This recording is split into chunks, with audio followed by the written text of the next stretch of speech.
Et bonjour, bienvenue à tout le monde, à tous et à toutes dans cette conférence aujourd'hui sur ce webinaire plutôt, sur le rôle de l'humain dans le digital learning et en particulier sur les soft skills, le digital learning de soft skills. On va d'abord se présenter et puis après on démarre. Donc moi je suis Virginie Boutin. Je suis actuellement présidente de Bloomer Impulse et j'encadre en fait et j'anime notre communauté de formateurs coachs. Et puis, je vais aujourd'hui accueillir François et Lauriane. Je vous laisse vous présenter rapidement. Bonjour à tous, donc je suis François Thésée, responsable du développement RH pour l'enseigne Alinéa, enseigne d'ameublement, décoration. Bonjour à tous. Alors, je m'appelle Lauriane. Au moment de mon coaching avec Virginie, j'étais responsable d'un magasin Agnès B, qui est donc du prêt-à-porter. J'ai changé de travail récemment, donc je suis dans la maroquinerie, responsable d'un réseau de boutiques. Donc voilà. Merci Lauriane. Nous, Bloomer Impulse, en quelques mots, on est un organisme de formation spécialisé dans les soft skills et 95% de notre activité est en digital learning. Donc c'est pour ça qu'on a ce sujet-là aujourd'hui. Et nos formations sont justement rythmées par des séances individuelles avec des coachs professionnels. Donc là, l'humain est bien présent. Et également, parfois, ça dépend des types d'interventions, des ateliers de partage, des ateliers collectifs entre pairs. Donc, c'est exactement pour ça qu'on est là aujourd'hui. Et puis, on a des clients de très variés. En fait, depuis 8 ans, on accompagne les organisations dans le développement des compétences relationnelles de leurs collaborateurs. Et notre modalité, dont je viens de vous dire 2 mots, est vraiment tout terrain et s'adapte aussi bien à une PME qu'à une entreprise du CAC 40, en passant par les ETI. Donc, vous voyez, là, on a mis quelques exemples, mais on a beaucoup d'autres cas exactement. Aussi. On va aujourd'hui avoir 40 minutes d'échange ensemble. On a décidé de suivre comme fil rouge de ce webinaire le parcours de l'apprenant, en fait, la temporalité du parcours d'un apprenant, d'un collaborateur apprenant. Et puis, on a dans le chat Noémie de chez nous qui va faire la modération et à qui vous pouvez poser vos questions et qui nous les remontera à nous, les personnes qui sommes sur cette scène virtuelle. Et déjà, dès maintenant, d'ailleurs, si vous voulez bien nous dire qu'est-ce qui fait que vous êtes inscrit à ce webinaire et puis aussi qu'est-ce qui fait que vous êtes là connecté ce matin, qu'est-ce que vous êtes venu chercher, qu'est-ce que vous attendez, quelles questions vous avez en tête à ce sujet, au sujet de cette conférence, voilà, de ce webinaire. Hop, je passe à la suite. Donc, avant de démarrer, j'aimerais bien justement parler un petit peu de quel est vraiment le sujet, en fait, quel est le problème ou quels sont les challenges en particulier quand on parle d'engagement dans une formation en ligne spécialisée dans les soft skills. Parce qu'il y a pas mal d'idées reçues sur tout ça et justement, on pourrait imaginer que c'est un véritable challenge et que c'est difficile. Donc, il y a des idées reçues déjà sur le fait de suivre une formation en ligne sur des soft skills alors que ce sont des compétences relationnelles. Donc, on se dit, les apprendre sur écran alors que ce sont des compétences relationnelles, il y a peut-être un bug quelque part. En tout cas, il y a peut-être un challenge. Après, il peut y avoir la difficulté du choix, de faire le lien avec son métier. Ça, peut être une difficulté également sur les soft skills, mais a fortiori, si elles sont en ligne, on peut se dire la personne va être un petit peu isolée, comment elle choisit la bonne formation, comment elle fait le lien avec son quotidien professionnel. Et puis, il y a un autre petit challenge qui est plus discret, mais auquel j'ai pensé, qui est le fait aussi que pas mal de personnes suivent des formations, et notamment des formations techniques, pour ensuite avoir une validation, un certificat, une certification, un diplôme, etc. Or, les formations en soft skills, pour les collaborateurs, on ne peut pas à un moment dire à quelqu'un, je prends l'exemple de l'intelligence émotionnelle, on ne peut pas dire à quelqu'un, bah ça y est, vous êtes très intelligent émotionnellement. Voilà. Donc, il n'y a pas vraiment de validation possible, enfin en tout cas, c'est pas aussi simple qu'une formation technique. Et ça, les collaborateurs peuvent se demander voilà comment faire. Et puis il y a après dans le fait de suivre une formation en digital learning, la compétition avec la charge quotidienne de travail, le fait qu'il faut se concentrer, en fait ça demande un effort actif de l'autonomie vraiment de la part du collaborateur et donc une motivation pour aller jusqu'au bout. Et donc ce que j'avais envie de vous dire, c'est qu'en fait toutes ces idées reçues et toutes ces réalités aussi de difficultés peuvent en fait constituer un atout, c'est-à-dire qu'on peut déjà se dire qu'un collaborateur qui a traversé tout ça, eh bien justement, ça veut dire qu'il est super engagé. on va voir justement que les signes que l'apprenant est engagé dans une formation en ligne aux soft skills, c'est que justement, avant la formation, il ou elle a trouvé le moyen de la choisir, donc se documenter, d'être vraiment motivé pour ce sujet-là, de l'obtenir. Alors, on va voir, évidemment, il y a des entreprises comme Alinéa où elles sont apportées par les RH, elles sont suggérées, mais en fait, en réalité, la personne, elle doit quand même choisir, s'y inscrire, avoir envie de la commencer, se mettre en ordre de marche, en fait, la suivre avec assiduité. Comme je disais tout à l'heure, ça peut arriver parfois en compétition avec un quotidien bien chargé. Faire les exercices réellement, c'est-à-dire pas simplement la passer en diagonale. On est vraiment très autonome dans une formation aux soft skills en digital, donc ça demande effectivement de l'engagement. La mettre en pratique ensuite dans son quotidien, la terminer. Et puis après, les signes que nous, on observe que l'apprenant a vraiment été engagé dans sa formation, c'est bon, bien sûr, que les nouveaux comportements sont adoptés et puis au quotidien et que des réflexes ont changé, que la personne l'applique dans la durée. Et puis aussi une volonté d'approfondir. Il y a des participants qui vont chercher à acheter des livres sur le sujet, qui vont partager et transmettre les supports auprès de leurs collaborateurs et de leurs collègues, et puis qui vont poursuivre dans le cas où on a fait la modalité d'atelier collectif. Les gens vont continuer ces rencontres entre pairs. Donc ça, ce sont des signes très clairs que l'apprenant est engagé. Et c'est notamment un des atouts aussi du digital learning, c'est qu'on peut suivre la plupart de ces critères. On a les données, donc on peut être les signes que l'apprenant est engagé. En fait, on peut les quantifier, ce qui peut être également très intéressant. Quelque chose au sujet du taux de complétion, parce que c'est vraiment ce qu'on entend toujours sur le digital learning, c'est qu'en fait, ça fait pchit assez rapidement et les gens ne terminent pas les formations. Sauf, encore une fois, s'il y a un diplôme à la fin, une certification, où là, il y a une sorte de carotte, on pourra valider qu'ils ont appris ça. Mais sur les formations aux soft skills, voilà, on n'a pas ça. Et donc, là, indépendamment des soft skills, on a des chiffres de l'ISTF, donc des chiffres assez récents de 2023, qui disent qu'une formation en ligne sans tutorat va avoir, dans 57% des cas, moins de 20% de complétion. Donc, on est vraiment sur quelque chose d'assez bas. Les personnes ne terminent pas, donc ne bénéficient pas vraiment de l'entièreté de la formation. Alors qu'avec tutorat, on voit tout de suite, pouf, ça augmente directement et très, très vite. On monte à 163% des dispositifs lorsqu'ils sont avec un tuteur et qui arrivent à plus de 63% de complétion. Voilà. Et je ne résiste pas à vous dire que comme chez Bloomer Impulse, on se pose vraiment beaucoup de questions et on a mis en place un maximum de bonnes pratiques, et donc on va vous les partager ce matin, toutes ces bonnes pratiques. On atteint, nous, 96% de complétion parce qu'on a justement un accompagnement individuel, synchrone, par un coach dédié. Quand on parle d'humain dans le digital learning, de quoi parle-t-on et surtout de qui parle-t-on? Et on va voir que le digital learning, à une extrémité, on pourrait avoir la personne complètement seule, lâchée dans le désert, on va dire, avec seule face à son écran et puis devant se connecter et puis devant regarder ses vidéos. Et puis après, il y a toutes les bonnes pratiques avec justement beaucoup de personnes et d'êtres humains qui vont apporter leur attention à la personne formée à toutes les étapes. Donc déjà, on a l'organisme de formation, bien sûr, qui peut faire des choses à tout moment, avant la formation, en donnant des supports d'aide au choix, en équipant en fait, et en étant en partenariat, bien sûr, avec le service RH qui prescrit la formation. Donc vraiment donner tous les supports qui permettent aux personnes de bien comprendre dans quoi ils s'engagent, à la fois en termes de modalité et à la fois en termes de contenu. Et puis, pendant la formation, bien sûr, l'organisme de formation va être absolument central.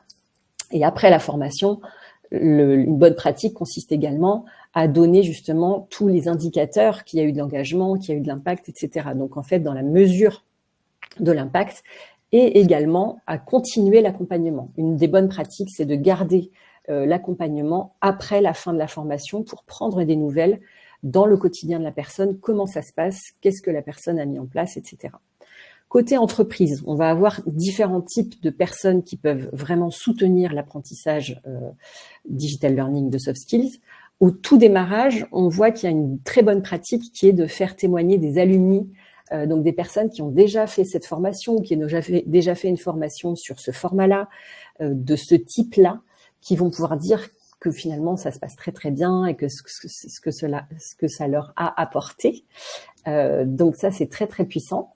Et puis également tout ce qui est les pairs, les collègues, etc., les collaborateurs, en fait, qui seraient au courant que la personne suit une formation en digital learning ou soft skills et qui prendraient des nouvelles, qui recevraient des supports partagés, etc. Donc ça, c'est vraiment une très bonne pratique également à encourager. Donc l'organisme de formation l'encourage et les RH peuvent également l'encourager, ainsi que le manager, qui est vraiment, je dirais, la personne qui potentiellement, c'est pas toujours le cas, mais qui potentiellement peut être là du vraiment début pour notamment conseiller la personne sur ses points de développement, sur ce que le manager pourrait lui conseiller comme soft skill à développer.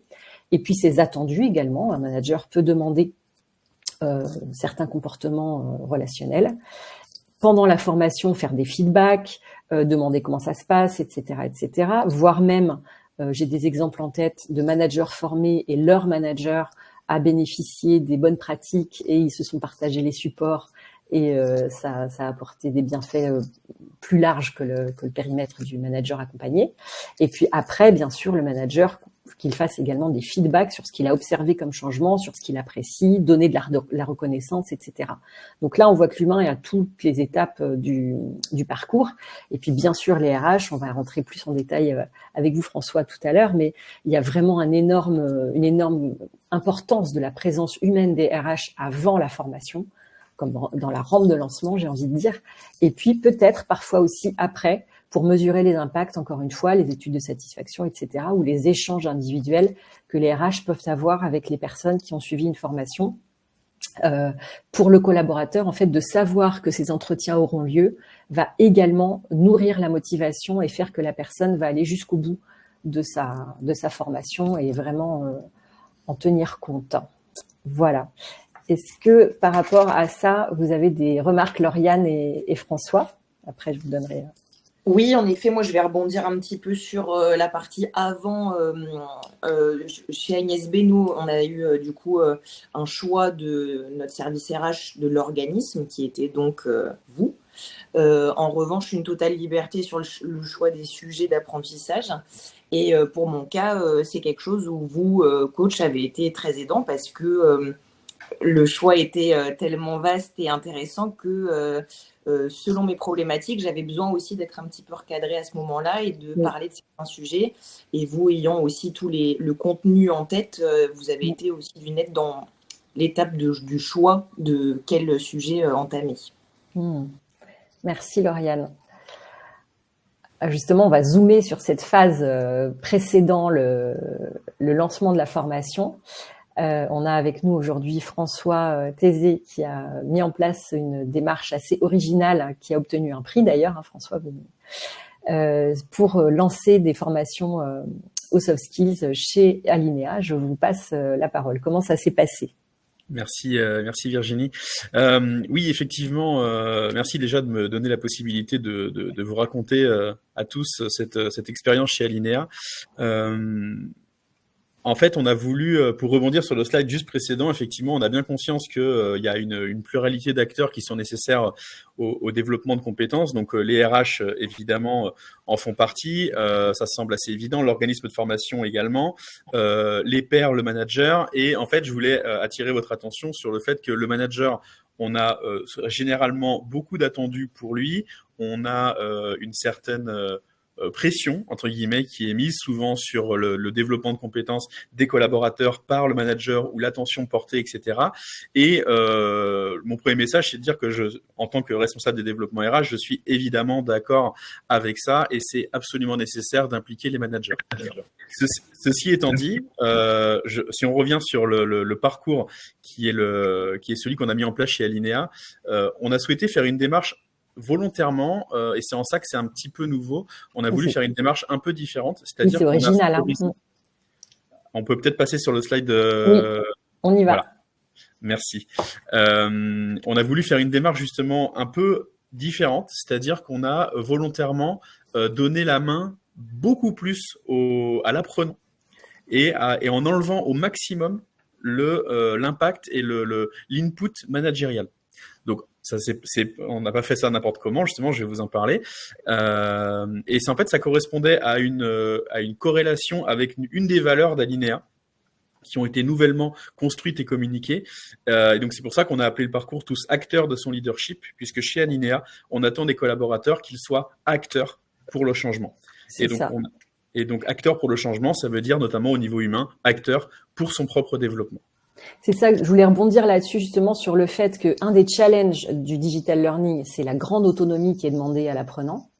Mais ce challenge se transforme en réalité en force parce que, encore une fois, si on transforme autonomie par responsabilité, enfin voilà, c'est quelque chose en fait extrêmement positif qui va faire que ça aura encore plus d'impact. Exactement. Et donc au niveau responsabilité, effectivement, on ne peut pas avoir une responsabilité, on ne peut pas attendre de responsabilité si on n'a pas une bonne connaissance de soi et si on n'est pas guidé sur le chemin de la responsabilité. Et donc c'est là que les RH ont pris de l'importance chez nous. Et donc pour vous résumer rapidement le programme qu'on a mis en place, donc on a commencé par une étape avec un séminaire expérientiel pour engager les managers. Alors quand je dis manager, là attention, c'est parce que notre cible sur ce parcours-là était des managers spécifiquement. Donc, il ne faut pas se tromper. C'est important, oui. Qui peut parfaitement se décliner à n'importe quel type de collaborateur. Il se trouve que l'année dernière, on l'a lancé pour une population strictement managériale et on va le décliner par la suite plus tard. Donc, quand je parle de managers, ce sont plutôt les cibles, les apprenants qui sont eux-mêmes des managers. Donc, ce séminaire avait pour but uniquement de lancer la dynamique et de leur faire comprendre justement qu'ils n'allaient pas recevoir des choses, comme on a un peu l'habitude de faire, les entreprises proposent des formations aux collaborateurs, etc. Là, on va rien leur proposer, c'est à eux d'être acteurs de leur développement et donc d'être engagés immédiatement dans le parcours. Donc, ce séminaire avait pour objectif de lancer cette dynamique de manière aussi collective. La thématique cible étant le leadership, on a souhaité déjà démarrer en leur disant, bah voilà, la première responsabilité que vous avez, c'est qu'en fait, personne va venir vous taper sur l'épaule, vous allez vous-même devoir vous renseigner sur le leadership. Donc pour ça, pareil, pour les guider un petit peu, on leur envoyait des newsletters avec des thématiques sur le leadership, avec des liens, des exercices à faire, etc. Mais il n'y avait aucun contrôle. Aucun contrôle, aucun suivi, aucun reporting, rien du tout. C'est voilà, on vous donne quelque chose, prenez-le, ne le prenez pas. Mais c'était le premier pas vers la responsabilisation et vers l'action. Et donc ça a été plutôt bien perçu puisque les managers étaient plutôt contents de ne pas se dire entre guillemets, encore une tâche sur ma to-do. Là, c'est moi qui me décide de me développer sur cette thématique-là. Donc, une fois que ça s'était lancé, les 2 premières étapes, c'était vraiment pour insuffler cette notion de responsabilité et d'autonomie. Et ensuite, on est rentré un petit peu dans le dur, puisque, comme le disait Virginie, et Lauriane aussi dans son témoignage, c'est qu'en fait, on ne peut pas faire une formation si on ne sait pas de quoi on a besoin. On ne va pas faire une formation au hasard, doigt mouillé sur un catalogue, ça ne fonctionne pas. Donc du coup, il faut absolument avoir une bonne connaissance de soi et de quoi on a besoin et de quoi on a envie surtout de se développer. Donc la première étape, on a voulu initier une campagne de feedback 360, c'est-à-dire qu'on a impliqué 8 personnes autour de l'apprenant, qui peuvent être son propre manager, ses équipes, des pairs, et là on revient sur le slide précédent où on voyait que tout le monde était impliqué, là c'était le cas, des pairs, des externes également. Imaginons qu'un manager ait affaire beaucoup à des prestations externes, des fournisseurs ou quoi que ce soit, on les a interrogés aussi, autour d'un questionnaire assez simple autour des soft skills. C'était totalement anonymisé, et le but c'était de faire ressortir des écarts de perception. Et c'est tout l'intérêt du feedback 360, c'est de se dire comment moi je pense être en termes de soft skills et qu'est-ce que les autres disent de moi. Et bien souvent, ce qui est intéressant, c'est d'analyser les écarts de perception, soit dans un sens, soit dans un autre. Soit dans l'autre, voilà. On peut se sous-évaluer, et alors que tout le monde dit qu'on est compétent sur quelque chose, donc là, on va faire des analyses de ça, ou alors on peut se surévaluer, et à ce moment-là, il y a une prise de conscience qui existe, qui n'est pas un problème, on s'écrase pas sur la chaise, mais par contre, il y a une prise de conscience nécessaire et qui est très salvatrice. Et toute la puissance du feedback 360, c'est que ces 8 personnes à qui vous avez demandé ont répondu. Et ça donne de la valeur au feedback. Le côté humain, c'est pas un test. Enfin, les tests, parfois, ça peut avoir de l'impact, mais le fait que des personnes qu'on connaît disent quelque chose de nous, la personne, en général, la prise de conscience, elle est forte et elle est efficace. Tout à fait. Donc, de cet échange, de cette enquête, il en est sorti des rapports, donc des rapports automatisés, individuels, très individualisés, qui permettent d'identifier quels sont les écarts de perception dont je parlais et les potentiels axes de développement. Donc ça, on a fait le choix aussi, et c'est là où les RH ont repris le relais, c'est qu'on avait fait le choix non pas de leur laisser cette analyse-là 100% en autonomie, puisque là, on touchait quand même à des choses qui pouvaient impacter la personne et il pouvait y avoir des biais assez faciles qui pouvaient se mettre en place. Donc là, on a quand même choisi d'être là en guide, et donc on a eu un entretien individuel avec chaque manager pour débriefer de ce rapport-là. Donc un gros investissement, mais qui était très utile puisqu'on a voulu, à travers ces entretiens, donc revenir sur ce qui s'est dit et avoir 3 réponses. Les réponses étaient: est-ce que tu es conscient, est-ce que tu as pris conscience maintenant de ce qui se dit à travers ce feedback? Si la personne est consciente, ok, on peut avancer sur la suite. Est-ce que tu as identifié un axe de développement qui serait intéressant? Oui, ok. Ou un ou plusieurs, ok. Et dernière question, la plus importante dans ce qui nous parle, dans ce qui nous occupe ce matin, oui, c'est: est-ce que tu es prêt si on te trouve quelque chose pour te développer là-dessus, est-ce que tu es prêt maintenant à y aller? Si une des réponses à ces 3 questions était non, on n'avançait plus dans le parcours. Et le parcours était stoppé, on le reprendrait plus tard, etc. Le prérequis indispensable, c'était qu'il y ait 3 fois oui à ces questions-là. Est-ce que tu as conscience de quelque chose? Oui. Est-ce que tu veux développer quelque chose? Oui. Et quoi? On essaie d'identifier des cibles. Et est-ce que tu es prêt à t'engager? Oui. Avec les 3 oui, on y va. Feu vert. C'était une part d'engagement très fort de la part du collaborateur. À nouveau, ces entretiens se faisaient entre la RH et le collaborateur. Enfin, et le manager du coup. Mais le N+1 n'était pas là. Une fois qu'on avait ça, donc l'engagement était un prérequis déjà. L'idée maintenant, ça a été comme le disait Lauriane, c'est que l'entreprise propose quand même des formations qui soient adaptées. Et donc là, le but, et c'est là où la relation entre Alinea et Bloomer Impulse s'est faite, c'est que moi j'ai cherché parmi une douzaine ou une quinzaine de partenaires de formation, j'ai cherché les formations les plus adaptées et à construire une espèce de mini catalogue, mais pas le plus varié possible, mais qui répondait aux attentes spécifiques de chacun des managers. Ciblé chirurgicalement, on va dire. Ciblé exactement, chirurgicalement, vraiment à la personne. Donc le but, ça a été de varier, moi mon objectif, c'était de varier les pédagogies, coaching, à distance, en présentiel, théorique, auto-apprentissage, etc. Mon but, c'était de varier ça parce qu'on a conscience que chacun n'apprend pas de la même façon et chacun n'est pas à l'aise avec chaque mode d'apprentissage, asynchrone, etc. Donc mon but, c'était de varier. Mon deuxième but, c'était que l'impact financier de tout ça ne rejaillisse pas dans le choix du collaborateur. C'est-à-dire qu'en gros, j'ai envoyé à chaque manager 4 programmes de formation issus de 4 partenaires différents et je leur ai demandé non pas d'en choisir un, mais de les prioriser de 1 à 4 en termes de choix. Et je leur ai donné aucune autre indication que le programme, le nom du partenaire et le type de modalité, comment ça allait se passer. Ils n'avaient aucune notion budgétaire, ils n'avaient aucune notion de choix de l'entreprise ou d'input managérial, ils n'avaient rien. C'était entre leurs mains, à eux de décider par eux-mêmes. Et derrière, c'était à moi une fois que leur choix était fait, c'était à moi de faire rentrer les carrés dans les ronds et d'essayer de faire en sorte que tout le monde ait accès à son choix numéro 1. La bonne nouvelle, c'est que sur nos 50 managers de la première promotion, 92% ont eu accès à leur choix numéro 1. Tant mieux. C'était pas gagné d'avance parce qu'on avait des formations qui étaient assez chères, on va pas se le cacher. Tout le monde ne les a pas choisies, ce qui veut bien dire que la formation la plus chère n'est pas forcément celle qui est la plus adaptée en fait, et la plus intéressante et la plus attractive à un moment donné. Ouais. Voilà. Donc on a décorrélé à nouveau ce choix pour se concentrer sur le choix, l'autonomie, la responsabilité et la pédagogie. Donc de tout ça, il est apparu une espèce de mini plan de formation qui était dédié à cette population-là. Et derrière, donc on l'a déployé pour faire en sorte que chacun des managers puisse avoir accès à sa formation dans un laps de temps compris entre 3 et 6 mois après son choix. Donc ces formations-là pouvaient durer, si c'était du présentiel, on va dire un peu classique, ça pouvait durer entre 1 et 2 jours. Ou alors on avait parfois certains managers qui ont choisi des coachings qui peuvent s'étaler sur plusieurs semaines, voire plusieurs mois. Donc le but, c'est que tout le monde ait accès à sa formation choisie et donc s'y engage à 100%. Super. Effectivement, c'est très original et on voit que vous aviez concocté quelque chose complètement sur mesure. Parfait. Et alors, côté organisme de formation, je l'ai déjà dit, oui, c'est ça. C'est vraiment, ça consiste à mettre à disposition des RH, de vous, pour que vous puissiez les transférer aux personnes pour les aider à choisir justement les préférences les documents, etc. Et puis, grâce au digital aussi, ce que permet le digital, c'est prendre en compte les préférences du collaborateur. C'est-à-dire qu'effectivement, la personne peut choisir le thème, mais peut aussi choisir sa date de démarrage.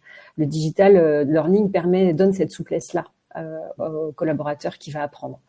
Et puis, on a déjà parlé que la personne elle-même peut choisir d'inclure son manager en allant lui en parler de son propre chef, en fait. D'ailleurs, je rebondis sur une chose, Virginie, si vous permettez, juste pour terminer. Oui. C'est pour dire que justement, je voulais remercier vraiment à nouveau Bloomer notamment, qui a fait partie des partenaires avec qui ont été le plus choisis par nos managers. Donc ça, c'était intéressant. Ça veut dire que la pédagogie était adaptée et que c'était suffisamment clair pour que ce soit choisi. Et surtout, merci d'avoir joué le jeu avec nous, puisque ce n'est pas forcément évident quand on est organisme de formation de fonctionner sous le principe un peu, entre guillemets, de l'appel d'offres. Aujourd'hui, quand je vous ai contacté, on était j'étais absolument pas en capacité de vous dire, vous allez être choisi par 1, 2, 10, 50 personnes. Et vous avez joué le jeu, et donc c'est aussi cette adaptabilité, relationnelle entre nous qui a fait que ça a fonctionné. Donc voilà, je tenais à le signaler aussi. Merci, parce que effectivement, je trouve que, indépendamment de tout ce dont on vient de parler, je pense que la relation humaine aussi entre les personnes de l'organisme de formation et les personnes du service RH vont faire qu'au final, l'offre à la personne humaine qui est l'apprenant, le collaborateur, sera également de meilleure qualité. Je pense que vos collaborateurs en l'occurrence, mais les collaborateurs des différentes entreprises également bénéficient de cette bonne collaboration entre les personnes qui ont préparé leur catalogue et leur offre de formation. Alors maintenant, justement, on va rentrer au cœur, au moment qui est pendant la formation. Donc là, autant en amont de la formation, c'est vraiment les RH qui ont le devant de la scène pour préparer tout ça. Autant pendant la formation, c'est bien sûr plutôt le côté organisme de formation. Et donc, encore une fois, si on parle de digital learning spécialisé dans les soft skills, ce qui va être très important pour l'organisme de formation, c'est de créer une relation de co-responsabilité entre l'accompagnant chez l'organisme et l'apprenant. Ça, c'est vraiment une bonne pratique. Ensuite, de définir des objectifs individuels spécifiques, comme vous l'évoquiez tout à l'heure, Lauriane, c'est-à-dire que effectivement, la formation a sa thématique comme le leadership ou l'intelligence émotionnelle ou la gestion du temps. Et après, la personne, elle a son quotidien, elle a ses propres problématiques à un moment donné, au moment où elle commence la formation. Cette personne-là, à ce moment-là, va avoir des objectifs à atteindre qui vont aller plus ou moins avec la thématique. Et c'est ça tout le rôle de l'accompagnement humain. Et puis, il y a également aider la personne à faire le lien concret avec ses situations de travail, parce que parfois, encore une fois, ça peut sembler théorique et un peu décorrélé de son quotidien, alors qu'en réalité, les compétences soft skills sont au contraire éminemment relationnelles et tout à fait reliées au quotidien. Et puis aussi, l'organisme de formation, la personne en tout cas qui est l'interlocuteur, va tenir le cadre. Et ça, c'est extrêmement important parce que la personne, déjà, elle est là en apprentissage autonome. Donc, ça veut dire qu'elle se connecte, qu'elle apprend, qu'elle s'organise ses auto-sessions de formation, on va dire. Mais donc, le fait de savoir que quelqu'un est au courant, que quelqu'un d'autre, en fait, suit la progression, que quelqu'un d'autre est au courant de comment ça se passe, que si on voit, en tout cas, de côté organisme de formation, si le formateur coach voit que le collaborateur a peut-être un petit peu décroché ou n'a pas repris contact ou ne s'est pas reconnecté depuis un certain temps, il y a des relances, mais pas des relances top-down, vraiment des relances en co-responsabilité. C'est pour ça que j'ai mis ça en premier. Et donc, il y a vraiment la personne, en fait, qui est en train d'apprendre, une bonne pratique en tout cas, c'est qu'une personne qui est en train d'apprendre en digital learning une soft skill, elle sache qu'il y a quelqu'un. Un petit peu la métaphore qu'on utilise quelquefois, c'est comme le maître nageur. Quand on commence, on sait nager à peu près, mais on est quand même content qu'il y ait quelqu'un qui marche sur le bord de la piscine avec la perche au cas où. Voilà. Donc ça, c'est vraiment une métaphore qu'on aime bien chez Bloomer. Mais voilà, c'est cette idée de tenir le cadre et que la personne ne se sente pas seule face à son écran, parce que c'est absolument pas l'objet. Donc, en tout cas, en bonne pratique que nous, on applique, ce qu'on fait, c'est que, comme l'évoquait Lauriane tout à l'heure, le coach formateur va très tôt rencontrer dans l'apprentissage, dans le parcours d'apprentissage, la personne formée pour créer la relation qui va engager l'apprenant justement dans cette co-responsabilité, définir les objectifs individuels, faire le lien très concret et puis donner un cadre à la formation. C'est ce qu'on disait. Donc, cette rencontre a lieu très, très tôt dans le parcours de la personne formée. Et puis après, ce qui se passe, en tout cas une bonne pratique que nous on recommande et qu'on pratique, ce sont des rendez-vous en fait de proche en proche, des rendez-vous en visio ou au téléphone dans certains cas, mais on est vraiment dans du synchrone et dans de l'individuel. C'est-à-dire que même dans nos dispositifs où il va y avoir des ateliers collectifs, il y aura toujours une portion d'individuel pour que la personne se sente qu'il y a une attention individuelle qui est portée à elle. La personne peut également écrire à son formateur par écrit pendant tout le long de la formation et même après. Et puis, voilà. Et donc, le coach va l'aider à faire ses expérimentations en situation de travail. Il va connaître le contexte de la personne. Donc, vraiment, le fait d'avoir un accompagnant, on va dire, mais dans d'autres structures, ça peut être un mentor, ça peut être un tuteur, peu importe comment on l'appelle. L'idée d'avoir une présence humaine qui est au courant de votre formation et qui est au courant de où vous en êtes et de ce dont vous avez besoin au quotidien, ça va vraiment faire la différence pour que la personne aille au bout de sa formation et surtout on ait un maximum, bien sûr, de bénéfices. Et puis, bien sûr, dans certains dispositifs, on préconise également d'avoir des ateliers d'échange de pratiques, c'est-à-dire de réunir les personnes qui sont en formation en digital et qui suivent une formation en soft skills. Et ce n'est pas forcément la même thématique, d'ailleurs, ça peut également être très riche. Et là, ça rajoute de l'humain parce que du coup, on crée un lien avec d'autres personnes de la même entreprise que nous qui est en train de choisir, enfin de suivre une formation en digital learning au soft skills. Et donc ça crée un lien. Et ce que je disais tout à l'heure, un des signes qu'on voit après que les personnes sont engagées, c'est qu'elles continuent à se voir et à se parler. Voilà. Et après, pendant le digital learning, côté entreprise, là, c'est très varié. C'est effectivement à la main. Enfin, ça dépend des cultures d'entreprise et ça dépend aussi des personnes, puisque là, entre les pairs, ça dépend un peu du collaborateur. Vous, Lauriane, par exemple, est-ce que vous échangiez alors vous étiez déjà évidemment manager. Donc, avec qui échangez-vous au sujet de votre formation ? Alors l'avantage, moi, j'avais la double casquette que ma hiérarchie directe à l'époque était aussi mon DRH. Donc la personne qui m'avait en plus trouvé ce coaching et cette formation, en effet, c'est la personne qui était directement liée à moi. Donc il y avait un suivi, en effet, un petit peu moins fréquent que nos rencontres à nous, évidemment, mais on va dire peut-être une fois tous les un mois et demi, où on se refaisait un petit point de quel sujet on venait d'aborder, ce qui m'avait plu. Voilà. Très bien. Et avec vos collaborateurs ? Avec mon équipe directe, oui. Moi, j'ai informé tout de suite mon équipe que je rentrais dans presque un an de cycle de coaching, sans forcément leur parler au début de certains sujets.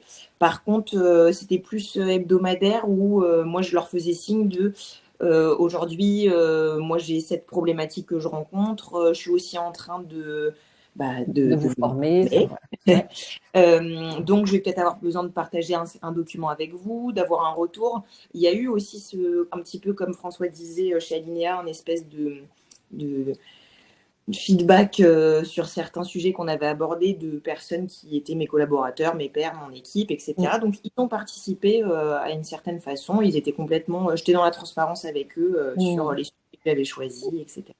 Et vous partagiez certains supports de formation aussi. Complètement, tout à fait. Pour appuyer votre discours. Et il me semble aussi que vous partagiez avec les autres managers de chez Agnès B à l'époque, qui suivaient également des formations. Alors chez Agnès B, on n'a pas mis en place des ateliers collectifs à proprement parler, mais vous, entre managers qui suiviez ces formations aux soft skills en digital, vous parliez entre vous. Oui, moi je crois que j'étais la première à avoir commencé le test. Et j'ai su assez rapidement. Nous, on avait cette problématique aussi qu'il y avait beaucoup de managers qui n'étaient pas sur Paris. Il y avait un petit peu partout en France. Mais on est en lien toute l'année tous ensemble.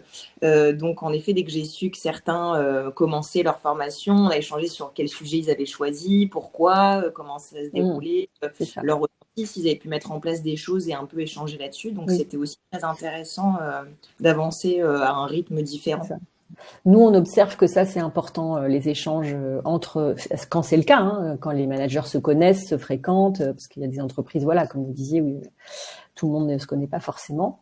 Et ça, c'est très important, de se dire, voilà, moi, ce que j'ai testé et voilà ce qui est possible.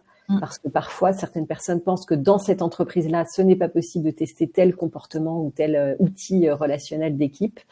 et alors qu'un collègue vient de le tester la veille, et ben voilà, ça permet à tout le monde. Donc là aussi, l'humain côté entreprise, les échanges entre les personnes vraiment sont des boosters d'engagement, puisque de savoir qu'un collègue voilà a testé telle chose, etc., on peut aussi se dire j'aurais aussi moi un grand bénéfice à retourner à ma formation et à vraiment la continuer et à me jeter dedans.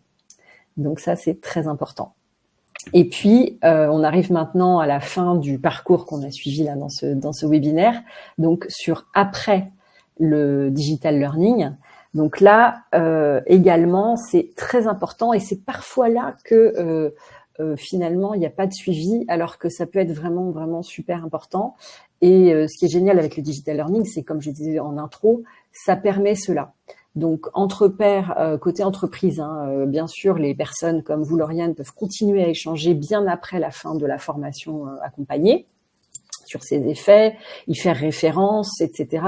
Je pense notamment à un sujet qu'on a chez nous, qui est la gestion du temps avec efficience. Les personnes qui suivent cette formation, je crois que vous l'aviez choisi dans votre parcours, Lauriane. Les personnes qui suivent cette formation changent littéralement leur façon de s'organiser, d'organiser leur journée. Et aussi, il y a une dimension relationnelle à la gestion du temps où il faut préciser aux personnes comment on souhaite fonctionner, etc. Et donc ça, on voit que l'échange entre pairs bien longtemps après la formation permet d'ancrer et quelque part de s'autoriser à faire comme ça.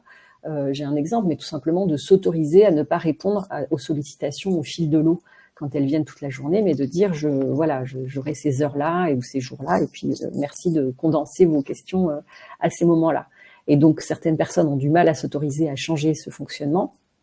Et ben si un père l'a fait, ça y est, ça devient monnaie courante, et au contraire on en rigole et on dit toi aussi t'as fait la formation gestion du temps, ça se voit, etc. Et c'est extrêmement bénéfique, ces échanges humains finalement sur le contenu de la formation et ses effets post fin de la formation.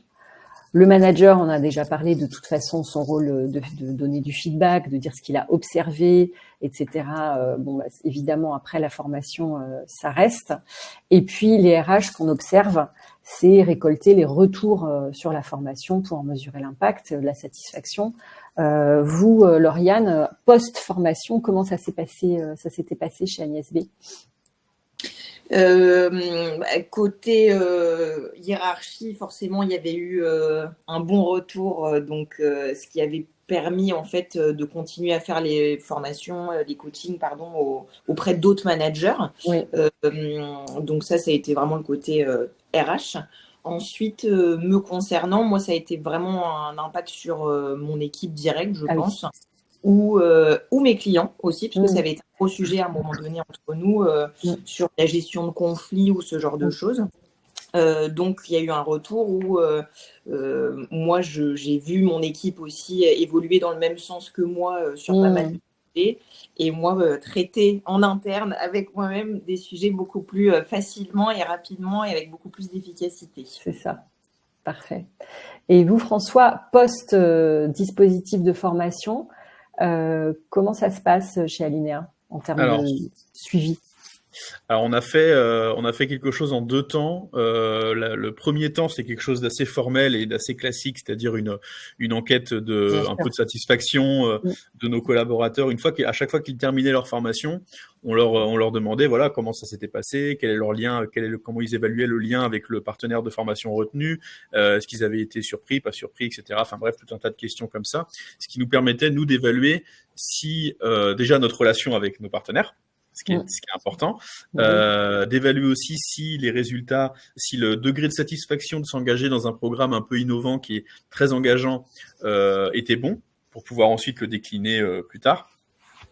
Et ça s'arrêtait là sur le côté formalisé.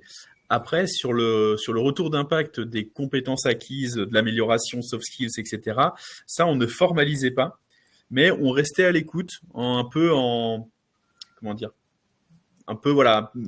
comme un nuage, quoi. La RH, on était là, de temps en temps, on parlait avec les managers. Tiens, au fait, tu te rappelles, machin, il a été en formation. Est-ce que tu as senti des changements ou quoi que ce soit? Donc, il n'y avait rien de formel. Vous gardiez l'attention sur le sujet. Voilà, exactement. Et notre objectif, c'était de pouvoir revenir sur le sujet et revenir sur les informations qu'on avait pu glaner lors des périodes dédiées à la gestion des carrières chez nous. C'est-à-dire les campagnes d'entretien annuelles qui débouchent sur des people reviews, etc., etc. Et donc, en fait, on avait pu avoir, dans ces moments-là, qui étaient beaucoup plus formels avec les managers, des échanges plus spécifiques en disant, tiens, tu as suivi une formation suite au programme Tous acteurs de son leadership. Est-ce que ça a fait évoluer ton positionnement dans l'entreprise? Est-ce que ça fait évoluer ton projet? Est-ce que ça fait évoluer la perception de tes performances? Voilà, c'est des questions qu'on se posait plutôt dans le cadre d'une people review, plutôt que sur une enquête très formalisée. Oui, d'accord. Ok. Et nous, côté organisme de formation, en tout cas d'une manière générale, ce qu'on trouve être une bonne pratique, c'est un peu deux choses. Il y a d'un côté strictement, enfin pas strictement, mais digital, c'est-à-dire que les personnes en fait qui suivent nos formations remplissent un questionnaire avant et à la fin remplissent un questionnaire avant-après, c'est-à-dire la différence, le chemin parcouru, etc. Et en fait l'atteinte des objectifs individuels, etc. Et donc ça, nous on a des chiffres qu'on communique bien sûr au RH pour voir dans quelle mesure les apprenants ont atteint leurs objectifs et on considère que ça a eu un impact.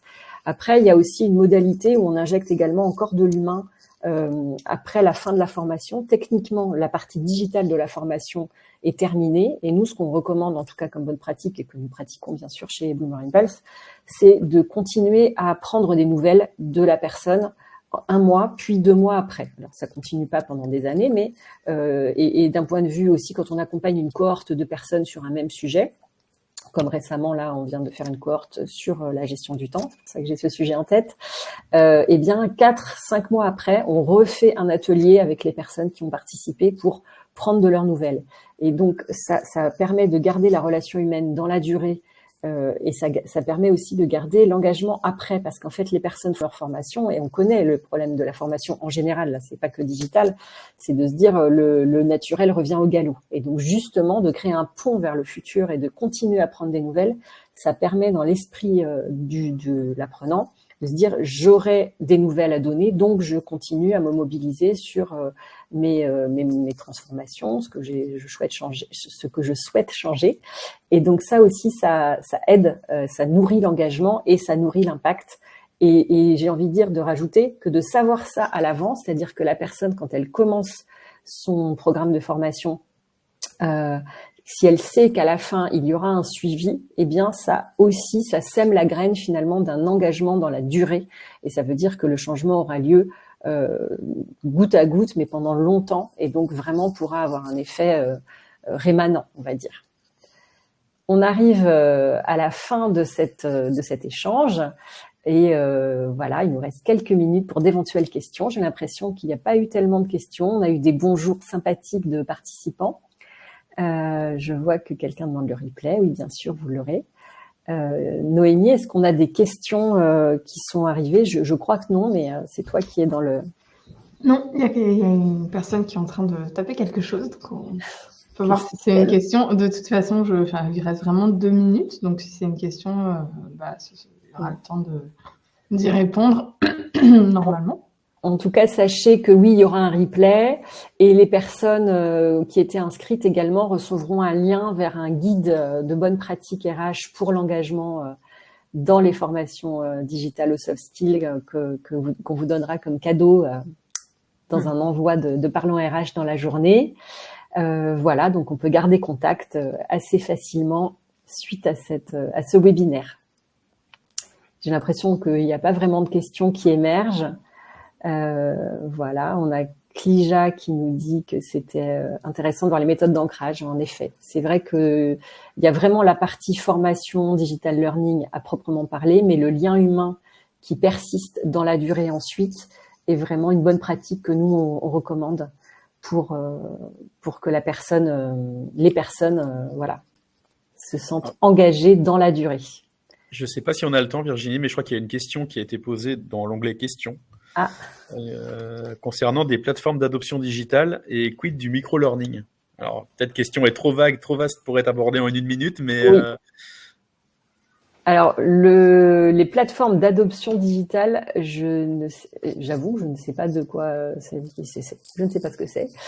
Le micro-learning, ça, je sais très bien ce que c'est. Nous, en tout cas, moi, je trouve ça très bien en complément d'une vraie formation approfondie. C'est-à-dire qu'en fait, nous, ce qu'on fait, je peux parler que de notre organisme, on va injecter des petits micro-learning dans une formation plus complète et dans la durée. Donc, en fait, ce qui est vraiment important, c'est la multimodalité. Nous, ce qu'on observe comme bonne pratique, c'est la multimodalité, digital, humain, collectif, individuel, vidéo, exercice à faire, micro-learning, macro-learning, théorie, pratique. En fait, la réalité, c'est que c'est la pluralité qui va fonctionner, soit à l'intérieur d'une même personne. Cette pluralité va lui donner toute une richesse pour bien apprendre. Et comme vous le disiez aussi, François, plus tôt, tout le monde n'apprend pas de la même façon. Et donc, si on varie les modalités, on fait le pari, en tout cas l'hypothèse, que chacun va y trouver son compte. Il est 9h45, je crois qu'on va être coupé. On arrive à la fin. Je voulais vous remercier vraiment, Lauriane et François, d'être venus échanger avec moi ce matin. Et puis, merci à toutes les personnes qui étaient connectées avec nous ce matin également. Je souhaite à tous une très, très bonne journée. Bonne journée également, avec plaisir. Merci beaucoup Virginie, à bientôt. À bientôt. Bonne journée à tous.